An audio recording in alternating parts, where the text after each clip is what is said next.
And we are moving on to another big news coming in right now. It seems the Defence Minister Rajnath Singh is now targeting Rahul Gandhi over the remark that he made yesterday.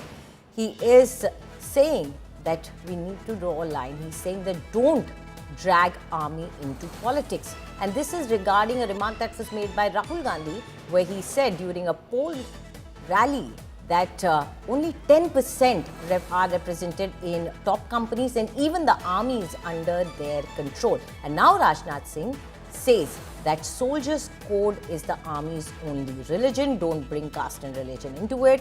Although Priyanka Gandhi has chosen to defend her brother and his remark, she has said that my brother is actually a true patriot and the biggest backer of the army.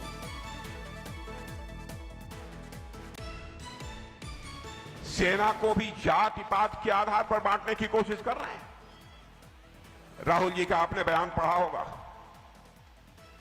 ठीक है, अगड़ा करिए, पिछड़ा करिए, आरक्षण होना चाहिए। आरक्षण के पक्षधर हम भी हैं, हमारी पार्टी भी है, आरक्षण दिया भी है। जितने गरीब हैं सबको आरक्षण दिया, दूसरे वर्गों में भी जो गरीब हैं उनको भी आरक्षण दिया।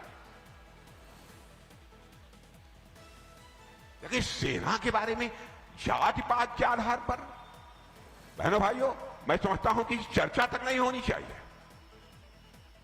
हमारे सेना के जवानों का एक ही धर्म होता है, वह धर्म है सैन्य धर्म है। इसके अतिरिक्त और कोई दूसरा धर्म नहीं होता। और जिस तरीके की यह बात बोल रहे हैं मेरे बहनों भाइयों, मैं ये कहना चाहता हूं, यह देश के हित में किसी भी सूरत में नहीं है। जैसे मैंने कहा, ऐसे करते हैं मोदी जी को मैं सुझाव देता हूँ, वो एक अपमान मंत्रालय खोल रहे हैं, क्योंकि हर 2 दिन कोई नया अपमान।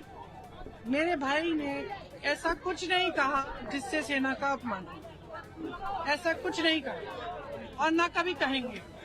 ठीक है, क्योंकि सबसे ज्यादा जो सेना के लिए अच्छाई चाहते हैं, जो इस देश के भक्त हैं, वो मेरे भाई हैं।